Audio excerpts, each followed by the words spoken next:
জয় গুরু ইষ্টপ্রাণ দাদা ও মায়েরা, আজ ইষ্ট প্রসঙ্গে পরম পূজ্যপাদ শ্রী শ্রী বরদার এই অমৃতময় কথাগুলি জেনে নেব।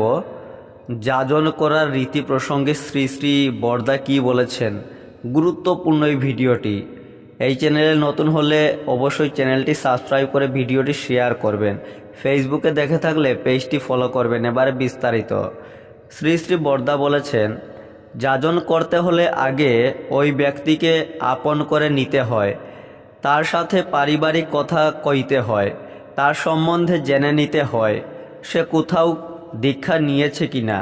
তোমার কথা শুনে সে যদি উদ্বুদ্ধ হয়, ঠাকুর সম্বন্ধে যদি তার শ্রদ্ধা ভক্তি জাগে, যদি সে চায় তাহলে বলতে পারো, হ্যাঁ নিতে পারবেন পুরুষোত্তমের দীক্ষা। আমি যাজন করেছি অনেক, দীক্ষাও দিয়েছি অনেক, কিন্তু দীক্ষা নাও এ কথা কাউকে বলিনি। যাজনের মধ্যে দীক্ষা নেওয়ার ভাবটা জাগিয়ে তুলতে হয়। সে দীক্ষা নিক আর না নিক, আসল কথা হলো সে তো ঠাকুরের কথা শুনল। আজ যে নিল না সেই পরে হয়তো নিল। এখানে দেওঘরে এসে ফিরে গিয়েও অনেকে দীক্ষা নেয়, তবে এ ব্যাপারে কোনো বাঁধা ধরা নিয়ম নেই।